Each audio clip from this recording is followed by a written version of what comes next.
వారి జీవితంలోనే అత్యద్భుతమైనటువంటి ఘట్టం. మహాచతుషష్టి కోటి యోగిని గణసేవిత. గణసేవిత అన్న నామానికి సాక్షాత్తుగా ఆ యోగిని దేవతలందరూ ఆకాశంలో ప్రత్యక్షమై వారి గురించి వారు చెప్పుకున్నటువంటి సందర్భం గురించి మీకు విజ్ఞాపన చేసి ఉన్నాను. మొట్టమొదటి నామం అయినటువంటి శ్రీమాత అన్న నామం గురించి 4 మాటలు మీతో నేను పలికి ఉన్నాను. శ్రీమాత అన్న దాని గురించి విపులంగా కొంతవరకు నిన్న చెప్పి ఉన్నమాట వాస్తవమే. ఒక విషయాన్ని మీరు ఆలోచించండి. ఉపనిషత్తు ఒక మాట అంటుంది, యతోవా ఇమాని భూతాని జాయంతి. అంటే దేని నుండి ఈ సమస్తము ఉత్పన్నమైనదో, దేని నుండి అన్న మాట ఏది ఉందో అదే అమ్మవారు. యతోవా ఇమాని భూతాని జాయంతే, దేని నుండి పుట్టాయో ఆ ఉపనిషత్ వాక్యాన్ని మారిస్తే అదే శ్రీమాత. కాబట్టి దేని నుండి పుట్టాయని మీరు అనుకుంటున్నారో ఆమెయే శ్రీమాత. అసలు ఆ పుట్టుక ఇవ్వడం వెనక, మనందరినీ సృజించడం వెనకాతల కేవలం ఆవిడ యొక్క దయ మాత్రమే ఉంటుంది. అందుకే నిన్నటి రోజున అది ఆంగ్ల భాషలో ఉన్నప్పటికీ నేను ఒక విషయాన్ని ప్రస్తావన చేస్తూ పూర్తి చేయడం జరిగింది. మర్చెంట్ ఆఫ్ వెనీస్ అన్న నాటకంలో విలియం షేక్స్పియర్ అంటారు ఆ మాటలు, the quality of mercy is not strained, it is twice blessed, it blesses him that gives and him that takes. ఒక్క అమ్మ విషయంలో మాత్రం ఈ దయ అనేటటువంటిది ఇచ్చి అమ్మ కృతార్థురాలైంది, పుచ్చుకుని మనం కృతార్థులమయ్యాం. అసలు ఆ అమ్మ యొక్క వైశిష్ట్యం ఆ శ్రీమాత అనబడేటటువంటి నామంతో ఆ జగదంబ యొక్క స్తుతి అందులో ఎలా ఉన్నది అన్న విషయం గురించి విజ్ఞాపన చేసి ఉన్నాను. ఈ నామములకు సంబంధించిన విషయం కాబట్టి ఒక్కసారి నిన్నటి విషయాన్ని ప్రస్తావన చేసి ఇవాల్టి నామని చెప్తున్నాను. 2వ నామంలో శ్రీ మహారాజ్ఞి అని పిలిచారు అమ్మవారిని. శ్రీ మహారాజ్ఞి ఈ మాట కొంచెం మీరు జాగ్రత్తగా పరిశీలించవలసి ఉంటుంది. ఎందుకంటే మహారాజు అన్న మాట మనం వింటూ ఉంటాం. మహారాజు అనగానే పరిపాలనాధికారము కలిగినటువంటి వాడు. ఆయన తలుచుకుంటే ఏదైనా చెయ్యగలడు. ఎందుచేత ఎంత తప్పు చేసిన వాణ్ణి క్షమించగలడు. ఆయన తలుచుకుంటే, ఆయన ఆగ్రహిస్తే ఎంతటి శిక్ష అయినా వెయ్యగలడు. కాబట్టి క్షమించగలిగినటువంటి శక్తి, శిక్షించగలిగిన శక్తి, పరిపాలించగలిగిన శక్తి ఎల్లవేళలా ఆయన యందే ఉంటాయి. అందరినీ పరిపాలించేటటువంటి వాడు, అందరినీ నిలబెట్టేటటువంటి వాడెవరో ఆయనని ప్రభువు, పరిపాలకుడు, మహారాజు అని పిలుస్తాం. ఇక్కడ అమ్మవారిని మహారాజ్ఞి అన్నారు. అంటే అమ్మని స్త్రీవాచకంతో చెప్తున్నారు కనుక ఆమె పరిపాలకురాలిగా ఉన్నది. బ్రహ్మమై తానే పరిపాలన నిర్వహణ చేయుచున్నది. అమ్మవారు పరిపాలన చేయుచున్నది అన్నప్పుడు ఇది కూడా ఒక ఉపనిషత్ వాక్యంలోంచి వచ్చినటువంటి మాటే. ఎందుకంటే ఏన జాతాని జీవంతి, ఈ పుట్టినవన్నీ దేని వలన బతుకుతున్నాయో, దేని వలన బతుకుతున్నాయో అంటే పరిపాలించినటువంటి ఆ తల్లి యొక్క వైభవం. ఆమె పరిపాలన చేస్తే వీళ్ళందరూ బ్రతికి ఉన్నారు.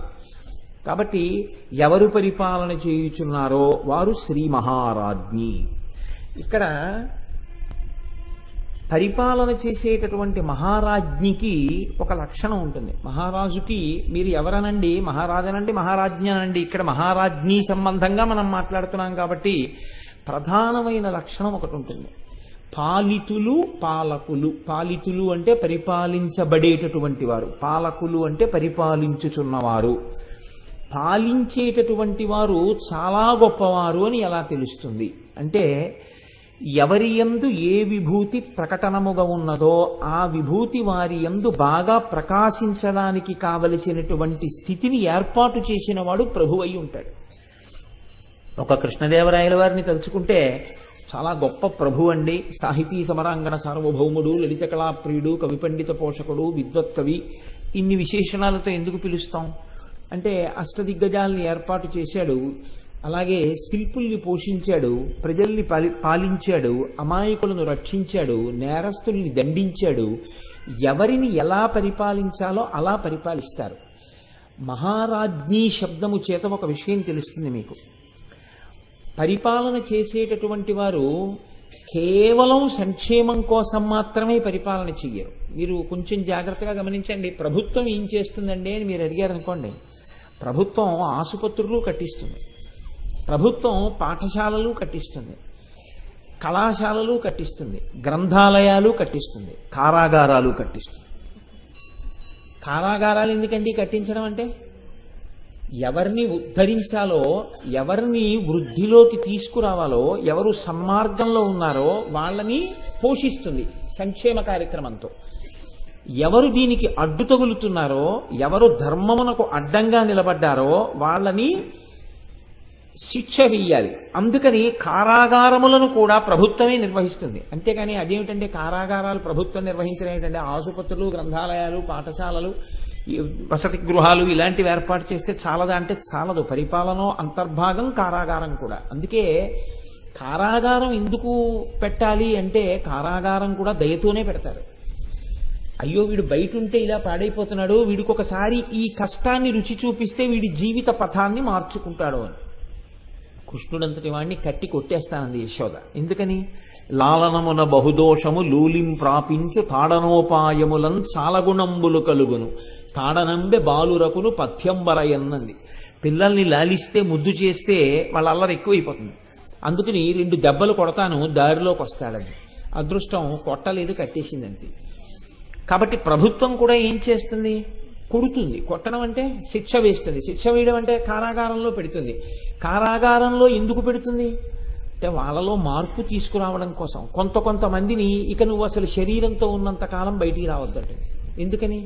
వాడు వస్తే వాడికి ప్రమాదం, బయట ఉన్న వాళ్ళకి ప్రమాదం. వాడు మనుష్య శరీరంలో ఉన్నాడు కానీ చాలా ప్రమాదకరమైన పోకడతో ఉన్నాడు అని గుర్తిస్తే ఇక వాడి జీవితం అంతా కారాగారంలోనే ఉంచుతాడు. ఇలా ఎందుకు చేస్తుంది ప్రభుత్వము అంటే, అలా చెయ్యకపోతే మిగిలిన వాళ్ళకి ఉపద్రవం వస్తుంది కాబట్టి శిక్ష కూడా వేస్తుంది. ఈ శిక్ష వెయ్యడంలో కూడా ప్రభుత్వం దయతోనే ఉంటుంది. అలాగే అమ్మవారు కూడా మహారాజ్ఞి. ఆమె ఎవరెవరిని ఉద్ధరించాలో, ఎవరెవరు భగవంతుడి పట్ల భక్తి కలిగి ఉన్నాడో, ఎవరెవరు భగవంతుడు చెప్పినటువంటి సూత్రముల ప్రకారము తన జీవితాన్ని గడుపుతున్నాడో అటువంటి వారిని వృద్ధిలోకి తీసుకొస్తుంది. మీరు ఆలోచించండి, మనకే ఒక ప్రభుత్వం ఉంది. అది మనం ఎన్నుకున్న ప్రభుత్వం. మనం ఓటేస్తే వచ్చింది ఆ ప్రభుత్వం. ఆ ప్రభుత్వం ఓ చట్టం చేసింది. ఆ చట్టం చేస్తే అదేమిటండి మీరు అలా చేశారంటే కుదరదు. ఓసారి ఓటేసేసిన తర్వాత 5 ఏళ్ళు వాళ్ళు ఏమైనా చేస్తారు, మీరు భరించవలసిందే. వాళ్ళు చేసిన చట్టాన్ని ఏమండి నేను వేయలేదండి వాళ్ళకి ఓటు, వాళ్ళెవరండి నాకు చట్టం చేయడానికి, నేను ఒప్పుకోనండి అన్నారు అనుకోండి, మీరు వేస్తే ఎంత వేయకపోతే ఎంత, ఎక్కువ మంది వేశారు మేము ప్రభుత్వంలో ఉన్నామని కారాగారంలో పెట్టేస్తారు. కాబట్టి ప్రభుత్వం చేసిన చట్టాలు, మనం ఎన్నుకున్న ప్రభుత్వం చేసిన చట్టాల యొక్క నియతికి మీరు లొంగకపోతే మిమ్మల్ని కారాగారంలో పెడుతున్నారు. ఈశ్వరుడు ఈ సమస్త బ్రహ్మాండములను సృష్టించాడు, మంది సృష్టించాడు. ఆయన ఒక నియతి పెట్టాడు. ఆ నియతియే వేదం. ఈ వేదం ప్రకారం నడుచుకో అన్నాడు. నేను వేదోల్లంఘనం చేస్తాను. ఇక్కడ దొరికినప్పుడు ఎలా శిక్ష వేస్తారో ఈశ్వరుడు కూడా దొరుకుతాం ఒకనాడు. ఆ దొరికినప్పుడు ఆయన శిక్ష వేస్తాడు. ఇప్పుడు ఆ దొరకడం శిక్ష గురించి నేను మాట్లాడను, ఎందుకంటే ఇది పరమ పవిత్రమైన విషయం మాట్లాడుతున్నాను. అంతవరకు తెలుసుకుంటే చాలు. కాబట్టి ఇప్పుడు శ్రీ మహారాజ్ఞి కింద ఆవిడ ఏం చేస్తుంది అంటే, ఆవిడ రక్షణ చేస్తుంది, శిక్షలు వేస్తుంది. అక్కడతో సరిపోదు.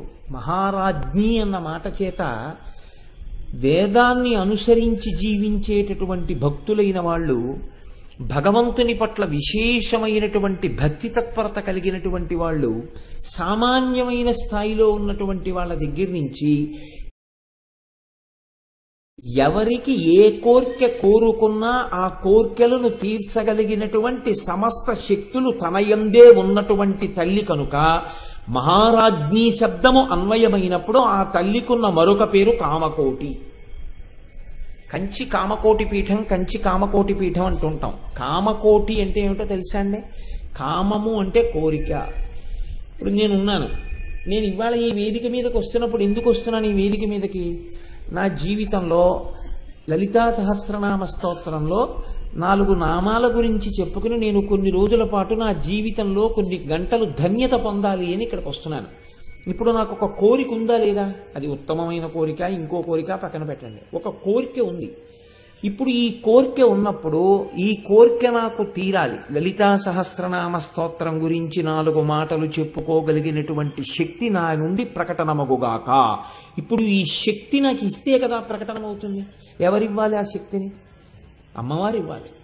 కామకోటి, అక్కడ ఒక హద్దు. ఒక ఆయనకి 3 పూట్ల కాదు 6 పూట్ల తింటే బాగుండు. ఇప్పుడు ఆయనకి 6 పూట్ల తిన్నా జీర్ణం అయిపోతుంది.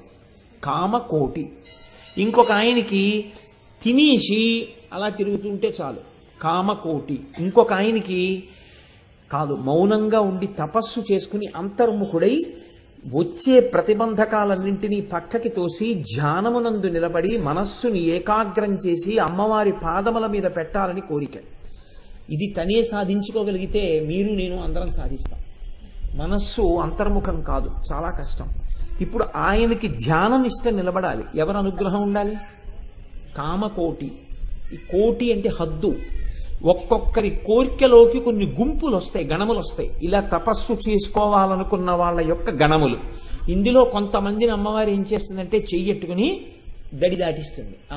ధ్యాననిష్ట కుదిరింది ఈయనకి. ఇప్పుడు కామకోటి. ఇంకొక ఆయనకి కోరిక ఏంటి?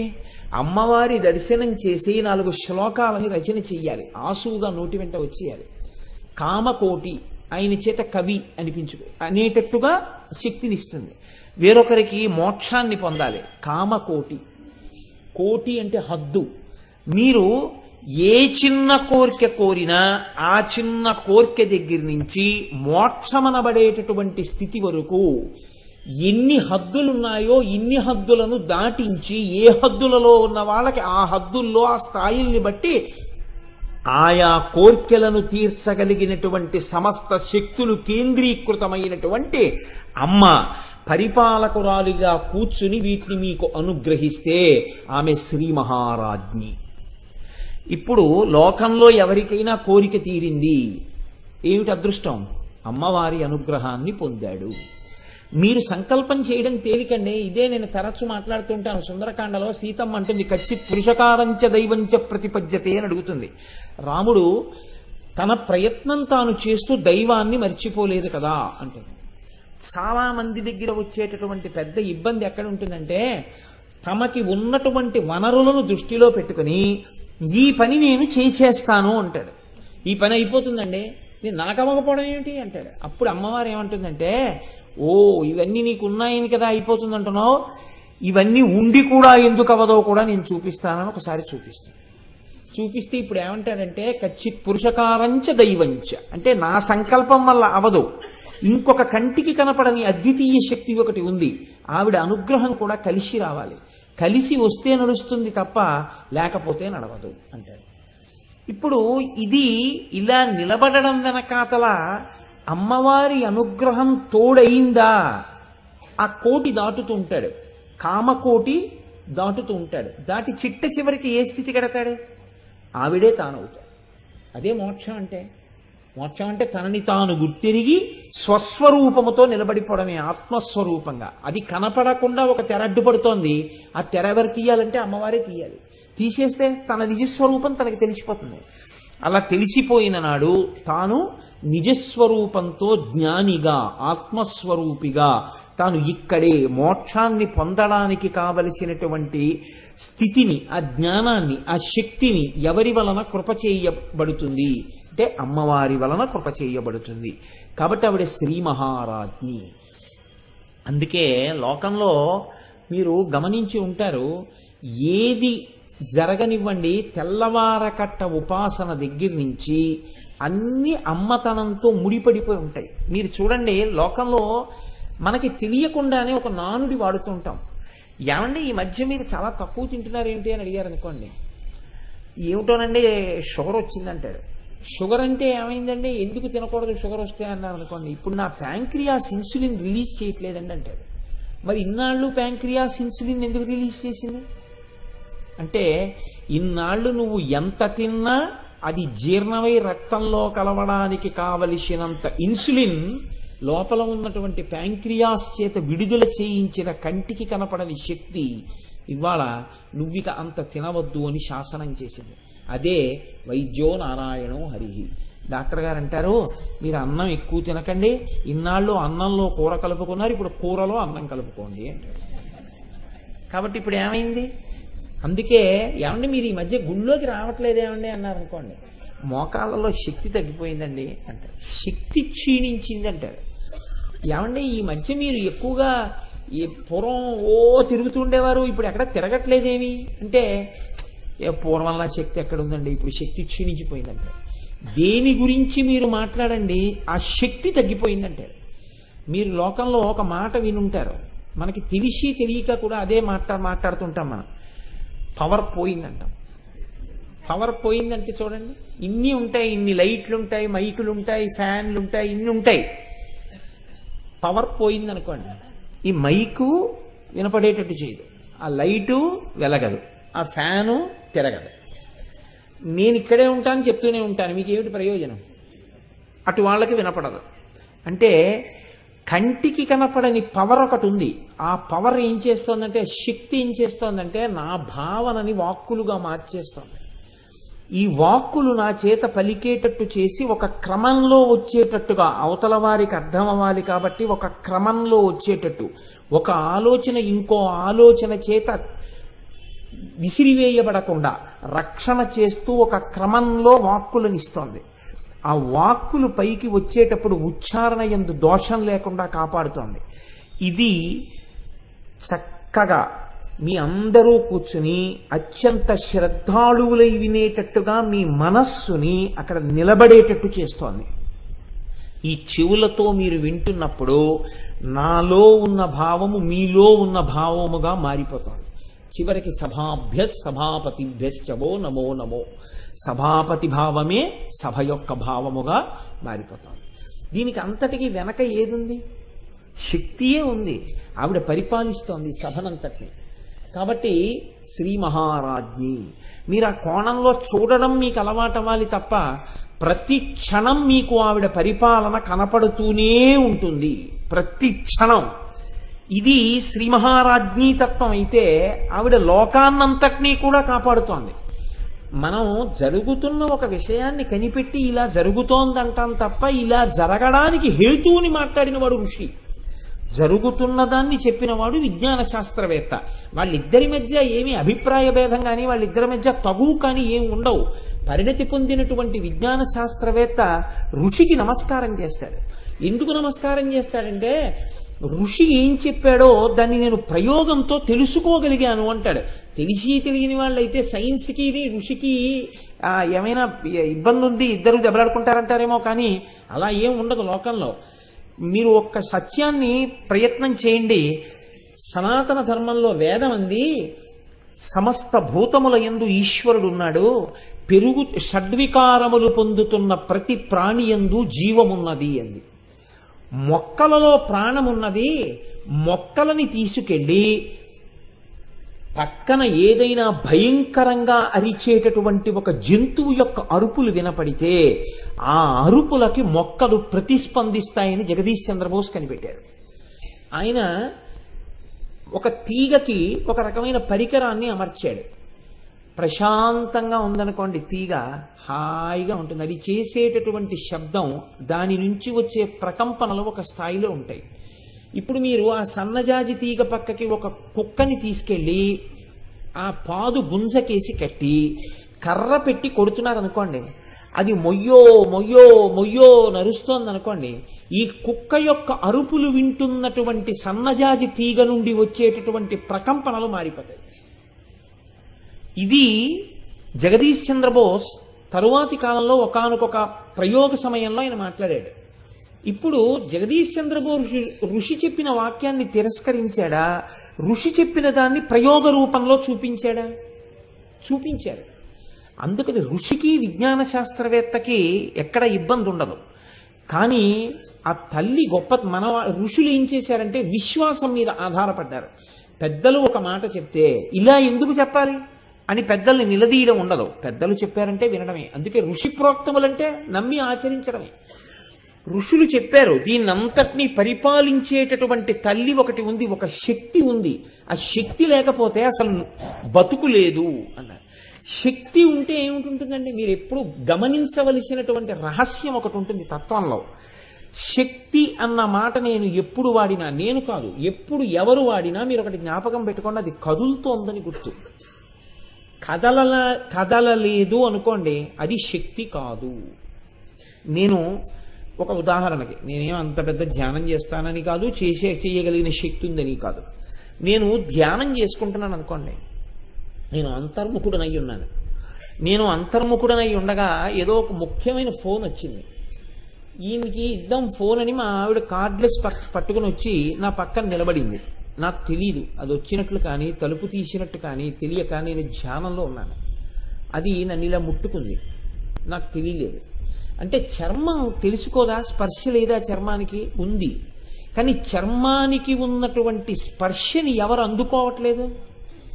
మనసు అందుకోవట్లేదు. ఎందుకు అందుకోవట్లేదు? మనసు ఇక్కడ విడిపోయింది. మరి ఇక్కడ విడిపోతే దేన్ని పట్టుకుంది?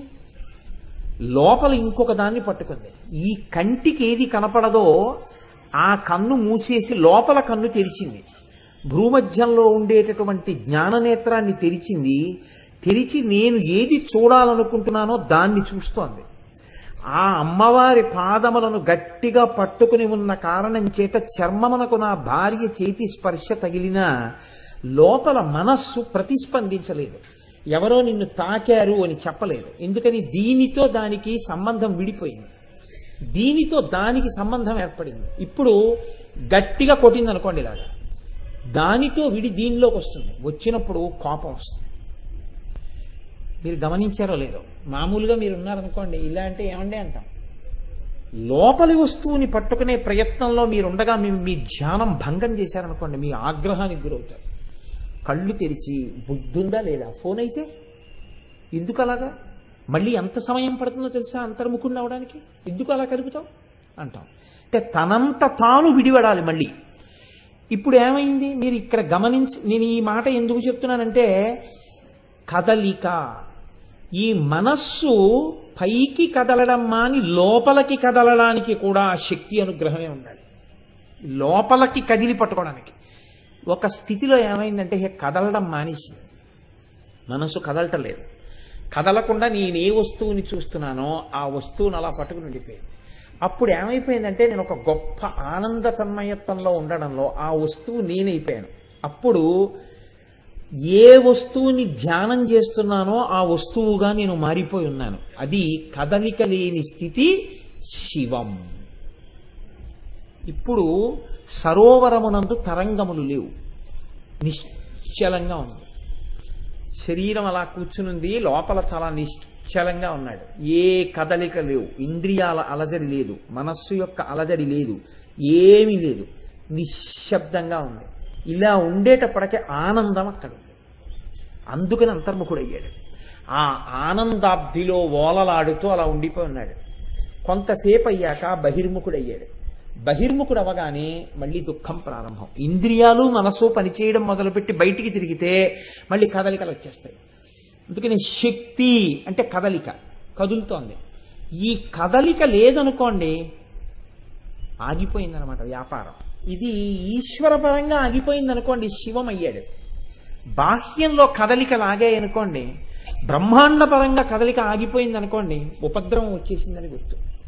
అంటే మీకు నేను ఇంకొంచెం బాగా వివరణ చేయాలి అంటే ఒక్క మాట చెప్తాను. భూమి తిరగడం మానేసింది అనుకోండి. భూమి ఉందండి, ఇప్పుడు ఎలా ఉందో అలా భూమి తిరగడం మీరు చూశారా? నిజంగా చెప్పండి నాకు. నేను చూశానా, మీరు చూసారా భూమి తిరగడం? మనం చూడక్కర్లేదు, కానీ భూమి తిరుగుతోంది. ఈ తిరుగుతున్న భూమి తిరగడం ఆపేసింది అనుకోండి, తిరగలేదు. మీరు నేను తోసామండి భూమిని ఎప్పుడన్నా తిరగమని, లేకపోతే తాళ్ళెట్టి లాగామా? మనమేం చేయలేదు, తిరుగుతోంది అంతే. ఆగిపోయింది అనుకోండి తిరగడం. ఆగిపోతే ఏమవుతుంది? భూమి ఇలా తన చుట్టూ తాను తిరుగుతోంది కాబట్టి, ఇది నిజానికి సూర్యుడికి ఉదయం లేదు, అస్తమయం లేదు. సూర్యుడు ఇలాగే ఉంటాడు. భూమి ఇలా సూర్యుడి చుట్టూ తిరుగుతూ ఇలా సూర్యుడికి ఎదురొచ్చింది అనుకోండి పగలు, భూమి కదలడం ఆగిపోయి ఇలా ఉండిపోయింది అనుకోండి, ఇలా తిరగట్లేదు, ఇలా ఉండిపోయింది. ఉండిపోతే ఇటువైపు వాళ్ళకి ఎప్పుడూ పగలం, ఇటువైపు వాళ్ళకి ఎప్పుడూ రాత్రి, ఇటువైపు వాళ్ళకి నీరు ఉండదు, ఇటువైపు వాళ్ళకి నీరు ఎక్కువైపోతుంది, ఇటువైపు వాళ్ళకి అసలు చల్లతనం అంటే తెలియదు, ఇటువైపు వాళ్ళకి వేడంటే తెలియదు. ఇటు చల్లతనం ఇటు వేడి ఎక్కువైపోయి ఈ భూమి ఎప్పుడో బద్దలైపోతుంది. ఈ భూమి తిరుగుతోంది కాబట్టి పగలు చీకటైతే మీరు నిద్రపోతున్నారు, చీకట్లు పగటైతే మీ ఇంద్రియాలు లేచి మళ్ళీ లోకాన్ని అనుభవిస్తున్నారు. ఈ భూమిని ఎవరు తిప్పుతున్నారు? మీకు లోకంలో ఏది తిరిగిందన్నా it presupposes the existence of power. ఈ ఫ్యాన్ తిరుగుతోంది, కరెంట్ ఉంది. మైక్ పనిచేస్తోంది, కరెంట్ ఉంది. భూమి తిరుగుతోంది, శక్తి ఉంది కదండి. ఇప్పుడు గాలి వీస్తోంది, గాలి కదులుతోంది, కదిలితే కదా గాలి మీ దగ్గరికి వస్తుంది. నీరు ప్రవహిస్తోంది, గడ్డి పెరుగుతోంది, విత్తనంలోంచి అంకురం వస్తోంది. అంటే ఈ కదలికలన్నీ ఎక్కడి నుంచి వస్తున్నాయి? శక్తిలోంచి వస్తున్నాయి. అంతవరకు ఎందుకండి? మీకు నేను ఒక్క మాట చెప్తాను. గుండె కొట్టుకుంటోంది, రక్తం కదలడం ఆగిపోయింది. లేకపోతే రక్తం చాలా వేగంగా తిరుగుతోంది. ఉత్తర క్షణం ఏమంటారంటే ఈయనకి నిద్ర మాత్ర వేసేసి పడుకోబెట్టేయండి అంటారు, బ్లడ్ ప్రెషర్ ఎక్కువగా ఉంది. రక్తం నియతితో ఒక్క వేగంతోనే పరిగెత్తాలి, రక్తం ఆగకూడదు, ఎక్కువ వేగంతో పరిగెత్తకూడదు. ఇది గమనించిన వాళ్ళే ఏమన్నారంటే వడిబాయక తిరిగే ప్రాణబంధుడా అన్నమాచార్య. వడి అంటే వేగం, ఆ వేగాన్ని మించకూడదు. మీరు డాక్టర్ గారి దగ్గరికి వెళ్తే చేతికి ఒక బట్ట లాంటిది కట్టి ఇలా గొట్టం నొక్కుతూ ఇలా ఇలా చూస్తారు. 120/80 ఉందనుకోండి అంటారు. కొంచెం ఏమైనా తేడాగా ఉందనుకోండి, ఎక్కడికైనా ఊరు వెళ్తారేంటంటే ప్రసంగాలకి 2-3 రోజులు వెళ్ళకండి, ఇంట్లో ప్రశాంతంగా ఉండండి అంటారంటే బీపీ షూటప్ అయిందనమాట, రక్తం యొక్క వేగం పెరిగిందనమాట. ఈ వేగం పెరిగిపోకూడదు, తరిగిపోకూడదు. మీరు చూడండి, భూమి తన చుట్టూ తాను 24 గంటల్లోనే తిరగాలి. నా ఇష్టం వచ్చినట్టు నేను తిరుగుతానేమో, భూమి అలా తిరగదు. సూర్యుడి చుట్టూ భూమి ఒక నియతితోటే తిరగాలి, సూర్యుడు తన చుట్టూ తాను ఒక నియతితోటే తిరగాలి. ఎవరి శాసనానికి తిరుగుతున్నాయి? వాళ్ళు మీ కంటికి ఏమైనా కనపడుతున్నారా? ఓ రోజు 3 గంటల్లో తెల్లారిపోయింది అనుకోండి, 24 గంటలు లేదన్నారు అనుకోండి, మన బతుకులు ఏమైపోవాలి? ఒక రోజు ఆఫీసు వెళ్ళిన తర్వాత ఆఫీస్ నుంచి సూర్యాస్తమయం మనకు ఆఫీస్ అయిపోతుంది అని రూల్ పాస్ చేసి సూర్యాస్తమయం ఎప్పుడవుతుందో ఎవరికి తెలియదు అనుకోండి, మీరు ఇంటికి ఎప్పుడు వస్తారో ఎవరికి తెలియదు అనమాట. సినిమాకి ఎప్పుడు వెళ్ళాలో ఎవరికి తెలియదు, ఫస్ట్ షో ఎప్పుడు ఉంటుందో తెలియదు, టీవీలో అన్నిటికన్నా పెద్ద ప్రమాదం సీరియల్ ఎప్పుడు వస్తుందో తెలియదు. ఎంత ప్రమాదం వచ్చింది చూడండి. అంటే ఇవన్నీ దేని వల్ల నడుస్తున్నాయి? కదలిక. ఈ కదలిక అన్నదంతా శక్తి, శక్తి మీద ఆధారపడింది. ఇప్పుడు చెప్పండి, ఎవరు పరిపాలన చేస్తున్నారు? శ్రీ మహారాజ్ఞి ఆ తల్లి. ఆవిడ ఆదేశమునకు ఈ కదలికలు లేకపోతే లేదంతే. అందుకే శంకరాచార్యుల వారు అద్భుతమైన మాట ఒకటి చెప్పేశారు. ఎక్కడ చూస్తావు అమ్మవారిని అని అడిగారు ఆయన. జపోజల్ప శిల్పం సకలమపి ముద్రా విరచన. అమ్మవారి దర్శనానికి ఎక్కడికెడతావురా? ఇలా చెయ్యి కదిలితే అమ్మవారు కదుపుతోంది, లోపల అమ్మవారు ఉంది. మాట్లాడితే అమ్మవారు మాట్లాడిస్తోంది. ఇది గమనించి చెయ్యి కదిపితే ఆ కదిపిన వాడి చేతులు కదిపినప్పుడల్లా వాడు ముద్రలు పట్టినట్టే. ఇది తెలుసుకున్నవాడు మాట్లాడితే వాడు మాట్లాడిందల్లా అమ్మవారి స్తోత్రమే అయి కూర్చుంటోంది. ఎందుకని వాడు వెనక ఉన్న శక్తిని ఉపాసన చేస్తున్నాడు, తెలుసుకుంటున్నాడు. కాబట్టి ఇప్పుడు వాడు దుర్వినియోగం చేయడు దాన్ని. కాబట్టి ఇది శ్రీ మహారాజ్ఞి. ఇప్పుడు చూడండి, ఈ కదలికలయందు బ్రహ్మాండమంతా నిలబడుతోంది. ఈ బ్రహ్మాండము నిలబడము అంటే బ్రహ్మాండంలో మనము నిలబడుతున్నాం, దేవతలు నిలబడుతున్నారు. కదులుతోంది కాబట్టి భూమి సూర్యుడి వలన వేడిని గ్రహించి కిరణజన్య సంయోగ క్రియ చేత చెట్లు కాయలు పళ్ళు ఆకులు మనకు ఆహారము ఇస్తున్నాయి. కాబట్టి మనం వర్షం పడాలని కోరుకుని, సూర్యుడు ప్రకాశించాలని కోరుకుని దేవతలను ఉద్దేశించి హోమం చేస్తున్నాం, యజ్ఞం చేస్తున్నాం, యాగం చేస్తున్నాం. ఈ హవిస్సు పుచ్చుకుని దేవతలు ప్రీతి చెంది వర్షం కురిపిస్తున్నారు. బయట ఎలా బ్రహ్మాండము యొక్క నిర్వహణ జరుగుతోందో అలాగే ఇక్కడ కూడా ప్రతి క్షణం అమ్మవారు పరిపాలన చేస్తుంటుంది. దీన్ని ఎలా పరిపాలన చేస్తుందో తెలుసా అండి? మన పెద్దలు కొన్ని మాటలు చెప్తూ ఉంటారు.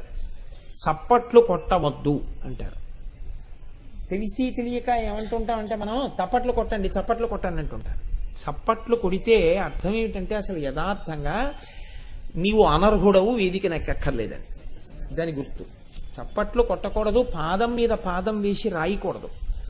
అలాంటివి ఎందుకు నియతి ఏర్పాటు చేశారో తెలుసా అండి? దేవతల యొక్క అంశాలు ఎక్కడుంటాయంటే మనుష్యుని యొక్క శరీరాన్ని ఆవహించి ఉంటాయి.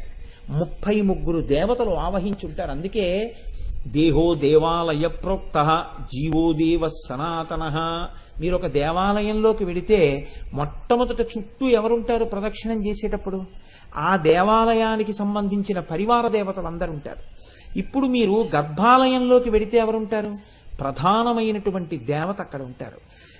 ఈ రోజు బయట ఉండే దేవతలందరికీ కొబ్బరికాయలు కొట్టరు, నీరాజనాలు ఇవ్వరు, అక్కడికి వెళ్ళి ఎవరు పూజలు చేయించరు. కానీ నమస్కారం చేసుకుంటూ వెళ్ళిపోయి లోపల గుళ్ళో ఆయనకి మాత్రం కొబ్బరికాయలు ఇస్తారు, అరటిపళ్ళు ఇస్తారు, పూజలు చేయించుకుంటారు, అభిషేకాలు చేయించుకుంటారు, అన్నీ చేయించుకుంటారు. కానీ అర్చకుడు ఏం చేస్తాడు? రోజు నైవేద్యం సమయం అయిందనేటప్పటికీ ప్రధానమూర్తితో పాటుగా ఈ ఉపదేవాలయాలన్నిటికీ కూడా నైవేద్యం తీసుకొచ్చి పెడతారు. మీరు పెద్ద పెద్ద క్షేత్రాలు కడితే గమనించుంటారు, నైవేద్యం వేళ అయిందని అన్ని గుళ్ళు కట్టేస్తారు. కట్టేస్తే ముందు గంట వాయిస్తూ వెడుతుంటారు, బట్ట కప్పి నైవేద్య పాత్ర పట్టుకుని అన్ని దేవాలయాల్లోకి వచ్చి నైవేద్యం పెడతారు. బలిహరణ మంటపాలను ఉంటాయి, బలిహరణం పీఠాలు, వాటి మీద బయట ఉండేటటువంటి భూతములకు కూడా బలి సమర్పిస్తారు అక్కడ, ఆ భూతములు కూడా తినాలని. అలాగే ఈ శరీరమును ఆవహించి 33 దేవతలు ఉంటారు. ఎప్పుడు ఈ 33 దేవతలకి ఇందులోంచి అందుతూ ఉంటుంది, హవిస్సు అందుతూ ఉంటుంది. ఇది పెద్ద దేవాలయం అండి శరీరం. అందుకే శరీరాన్ని అంత పవిత్రంగా ఉంచడం నేర్పారు మన వాళ్ళు. ఎక్కడ పడితే అక్కడ, ఎలా పడితే అలా తీసుకోవడం అన్న దాన్ని చెయ్యకపోవడానికి కారణం అదే. మీరు చూడండి, ఇందులో చాలా చిత్రమైనటువంటి విషయం ఏమిటంటే, ఈ తల్లి శరీరంలో ఉండేటటువంటి అనేకమైనటువంటి చోట్ల అగ్నిర్మే వాచి శ్రిత, వాయుర్మే ప్రాణే శ్రిత, దిశోమే శ్రోతే శ్రిత, ఆపోమే రేతస శ్రితా, ఓషధి వనస్పతయో మే లోమసుశ్రితా, ఇంద్రోమే బలే శ్రిత, పర్జనోచమే మూర్ధిని శ్రిత, ఈశానో మే మన్యౌ శ్రిత, ఆత్మావ ఆత్మని శ్రిత.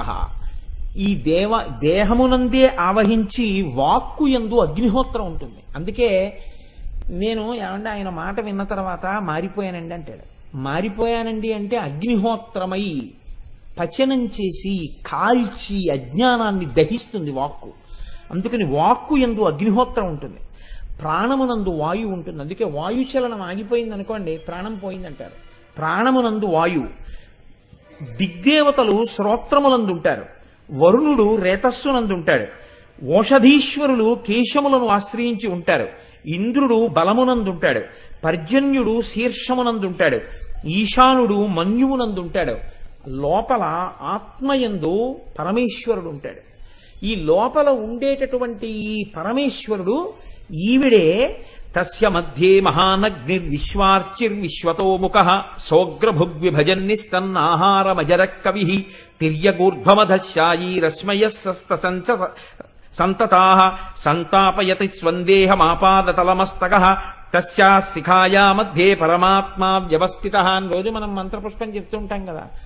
ఇక్కడే నివారస్సూకవత్తన్వీ పీతాభాస్వత్యనూపమా అని నాభ్యాము పరితిష్టతి అని బొడ్డులో చిటికిన వేలు పెట్టుకుని పైకి బొటన వేలు పెట్టుకుంటే బొటన వేలు ఎక్కడ తగులుతుందో అక్కడ ఇలా వంగినటువంటి ఒక కమలం ఉంటుంది. దాని మొగ్గ చివర అగ్నిహోత్రం వెలుగుతూ ఉంటుంది. ఆ ప్రకాశం మధ్యలో నీవారస్సూకవత్తన్వీ పీతాభాస్వత్యనూపమా, వడ్డుగింజ పట్టుకుని గీరుకుంటే మొన ఎంత ఉంటుందో అంత చిన్న మొన ఉంటుంది. మళ్ళీ దాని మధ్యలో ఒక ప్రకాశం వెలుగుతుంటుంది. ఇది ఏం చేస్తుందంటే ఈ ఉన్నటువంటి దేవతలందరికీ కూడా మనం తిన్నటువంటి ఆహారాన్ని పచనం చేసి లోపల యజ్ఞవీధిలోకి ఎలా పడుతుందో అలా పడుతుంది. అందుకే తినే ముందు స్వాహాకారం చెప్తారు, ఎలా పడితే అలా తినడాన్ని అంగీకరించారు.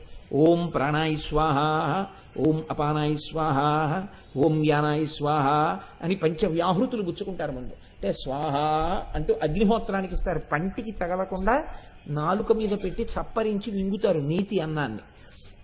మింగితే అగ్నిహోత్రుడికి హవిస్సులు ఇచ్చినట్టు. ఆ హవిస్సులు ఇస్తే అందుకే నియతి కలిగినటువంటి వ్యక్తికి భోజనాన్ని వడ్డించారనుకోండి దేవతార్చనకి, ఆయన చేసిన భోజనం యజ్ఞము చేసినటువంటి సోమయాజికి హవిస్సు, యజ్ఞగుండంలోకి హవిస్సు వేస్తే ఎంతో ఆయనకి భోజనం వడ్డించడం అంత ఫలితం. ఆయనకి వంట చేసి మీరు అక్కడ పెట్టారనుకోండి, ఈశ్వరుడు ఏ ఫలితాన్ని వాళ్ళ ఖాతాలో వేస్తాడంటే యజ్ఞమునకు కావలసినటువంటి సమస్త సంభారములను సిద్ధము చేసి అక్కడ పెట్టిన ఫలితం వేస్తాడు. ఒక యజ్ఞం చెయ్యాలంటే ఎన్ని సంభారాలు తీసుకొచ్చి నియమం ప్రకారం తెచ్చి అక్కడ పెట్టాలో అన్నిటినీ తెచ్చి అక్కడ పెట్టిన ఫలితం పడిపోతుంది. అందుకని లోపలికి పుచ్చుకున్న పదార్థాన్ని ఎవరు జీర్ణం చేస్తున్నారు? ఎవరు చిన్న అగ్నిహోత్ర రూపంలో ఉన్నదో అమ్మవారు, ఆవిడ పచనం చేసి ఆ తల్లి ఏం చేస్తోందంటే ఇప్పుడు ఆ వచ్చినటువంటి ఆ ప్రాణశక్తిని లోపలికి ఊపిరి పీలుస్తున్నప్పుడు ఫైర్ అయింది ఆక్సిజన్తో అంటుంటారు మన వాళ్ళు సైన్స్లో. ఫైర్ అయింది ఆక్సిజన్తో అంటే మీరు నడుస్తున్నప్పుడు ఫైర్ అవుతోందంటారు. ఆ అగ్నిహోత్రంలో వేల్చి దాన్ని ఏం చేస్తుందంటే దేవతలకు అందరికీ అందిస్తుంది. అందిస్తే ప్రధాన దేవతకి నైవేద్యమైన తర్వాత ఉపదేవాలయాల్లోకి అందినట్టుగా మిగిలినటువంటి దేవతలకు అందరికీ అందుతుంది. అందుకే మీరు చూడండి, అమ్మో ఇంకా నీరస పడిపోయింది బాబోయ్, ఏమైనా తింటే కానీ వీలు లేదంటాడు. చేతులు పనిచేయవు, కాళ్ళు పనిచేయవు, నేను మాట్లాడలేనంటాడు, ఊపిరి కూడా తీలేకపోతున్నానంటాడు. కానీ పెడితే తిని జీర్ణం చెయ్యడానికి ఎవరున్నాడో వాడు నీరసపడిపోయాడు అనుకోండి, మీరు తిన్నా జీర్ణం అవ్వదు. వాడొక్కడు మాత్రం నీరసపడిపోకుండా ఇంకా అలాగే ఉన్నాడు. అది ప్రధాన దేవత ఆవిడ అమ్మవారు. ఆవిడ ఏం చేస్తోందంటే ఇక్కడే ఉండి పరిపాలన చేస్తోంది ఈ శరీరాన్ని. అందుకే ఆవిడ అంత గొప్ప పరిపాలన చేస్తుంటే నువ్వు ఏది పడితే ఏది, ఎలా పడితే అలా అందులోకి పొయ్యవచ్చా, ఏది పడితే అది అందులో వెయ్యవచ్చా ఆవిడ చూస్తుంది. ఆవిడ శిక్ష వెయ్యవలసి వచ్చిందనుకోండి, గమ్మత్తుగా ఒక్క శిక్ష వేస్తుంది. ఆవిడ ఏం చేస్తుందంటే నీ శరీరములో ఉన్నదాన్ని నీ అంత నీవుగా వెళ్ళి విసర్జించే శక్తిని ఉపసంహారం చేస్తున్నాను అందనుకోండి, అయిపోయిందండి. ఎంత బతుకు బతికిన వాడైనా సరేనండి, అంతే, వాడి గౌరవం అక్కడతో వెళ్ళిపోయింది. కాబట్టే పెద్దలు అన్నారు, తస్మాత్ జాగ్రత్త జాగ్రత్త. ఏమనుకుంటున్నావో, లోపల అమ్మవారుండి కార్యాన్ని నిర్వహణ చేస్తోంది. ఆ తల్లి మహారాజ్ఞి, పరిపాలన చేస్తోంది నీ శరీరాన్నంతటిని, ఇంద్రియములకు పుష్టినిస్తోంది. ఆ తల్లి ఈ శరీరాన్ని ఎలా పోషిస్తోంది అన్నదాన్ని మనం శరదానవరాత్రిలో ఇక్కడ చండీ హోమం చేసినప్పుడు రోజు దుర్గా సప్తశతిలోంచి చదివేవారు ఇవన్నీ. ఆ తల్లి లోపల ఉండి ఎలా పరిపాలన చేస్తుందో చూడండి. యాదేవీ సర్వభూతేషు బుద్ధిరూపేణ సంస్థిత నమస్తస్యై నమస్తస్యై నమస్తస్యై నమో నమః. ఆ తల్లి బుద్ధి రూపంలో ఉంది. ఏమీ లేదండి, బుద్ధి అంటే నిశ్చయాత్మకము. ఇది అనర్చా అనకూడదా, గబుక్కున నిషాడు అంతే, ఉపద్రవం వచ్చేసింది ఒక ఆయనకి. ఒక్క మాట ఇన్నాళ్ళు కడుపులో పెట్టుకున్నాడు, ఇప్పుడు గబుక్కును పైకి అన్నాడు ఒక ఆయన, ఓ మాట, అంతే ఉపద్రవం వచ్చింది. ఆ మాట పైకి అనడం ఉపద్రవం, అనకుండా ఆపగలిగిన బుద్ధి వక్రించింది ఆ సమయంలో. ఒక్కొక్కరు చూడండి అంటారు, ఏమిటోనండి అనవసరంగా ఎందుకు చేశానో తెలియదండి ఆ పని, అనవసరంగా వెళ్ళి ఆ పని చేశానండి, దానివల్ల ఇంత ఇబ్బందిలో పడ్డానండి అంటే. ఆ ఇబ్బందిలో పడ్డానండి అన్న విషయం ఎంత స్థితికి ఎందుకు వెళ్ళింది అంటే ఆ సమయంలో బుద్ధి సరిగ్గా పని చెయ్యకపోవడమే.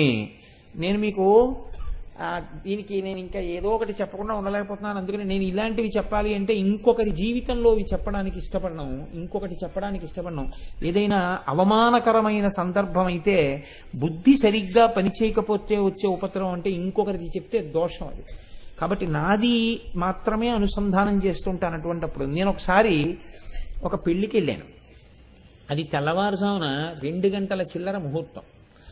ఎందుకు పుట్టిందో బుద్ధి, ఒక కొత్త తెల్ల ప్యాంటు తెల్ల చొక్కా కుట్టించుకున్నాను. ఇప్పుడు కాదులేండి, ఎప్పుడో 10 సంవత్సరాల క్రితం కుట్టించుకుని ఆ పెళ్లికి వేసుకుందాం అనిపించింది. ఆమె నా చెల్లెల వరసది, అందుకని చెప్పి చాలా సంతోషంగా ఆ ప్యాంటు చొక్కా వేసుకుని మాకు తెలుసున్న వాళ్ళ ఇంటికి నేను మా అమ్మగారు వెడితే వాళ్ళ కారులో మేము కలిసి ఆ పెళ్లికి వెడతాం. వాళ్ళు మాకు బాగా కుటుంబపరమైన స్నేహితులు. నేను వాళ్ళ ఇంటికి వెళ్ళాం. వాళ్ళ ఇంట్లో ఒక పెద్ద ఆల్సేషియన్ డాగ్ ఉంది, దాన్ని కట్టేసి ఉంది గొలుసుకి.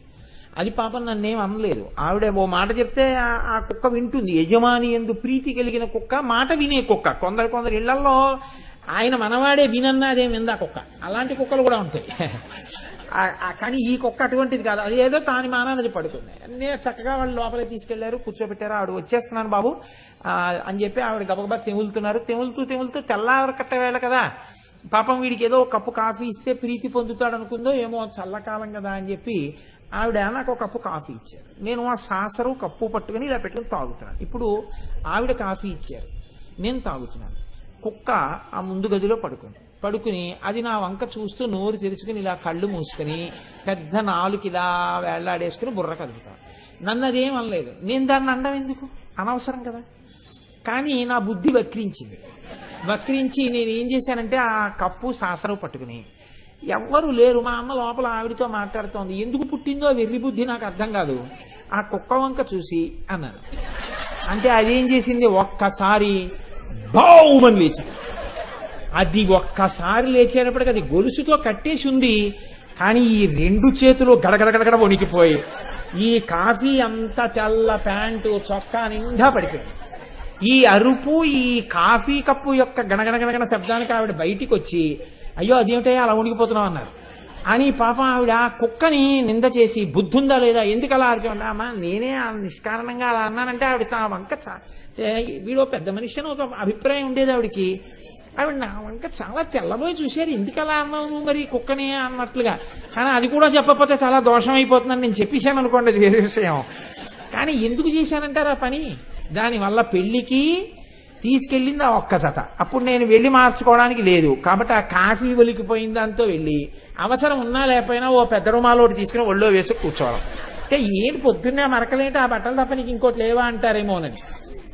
ఎందుకు ఆ ప్రారంధం అంటే, కుక్కను చూసి పళ్ళికిలించడం ఏమిటి, కుక్కను చూసి పళ్ళికిలించిన వాడిని ఎంత అజ్ఞానాలు వాడి ఇవాళ మీకు ఉపన్యాసం చెప్తున్నాడంటే ఏమనుకోవాలి.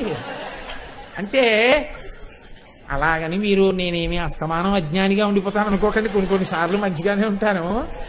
అంటే మీకు ఎందుకు నేను చెప్పాను అంటే, యాదేవి సర్వభూతేషు బుద్ధి రూపేణ సంస్థిత, ఆ తల్లి నాకు ఆనాడు ఆ పాఠం చెప్పి ఉంది కాబట్టి ఆనాటి నుంచి ఈనాటి వరకు నేను ఎప్పుడూ కుక్కల ముందు కోతి వేషాలు, కోతి ముందు కుక్క వేషాలు ఏమి, జీవితాంతం జాగ్రత్తగా ఉండడానికి ఆ తల్లి నాకు పాఠం నేర్పి ఉండవచ్చు. కాబట్టి ఆ తల్లి బుద్ధి నిశ్చయాత్మకంగా ఉంటుంది. ఆ నిశ్చయాత్మకమైన బుద్ధి చేత మనిషి వృద్ధి పొందుతాడు. ఆ బుద్ధి రూపంలో ఉండే తల్లి అమ్మవారే.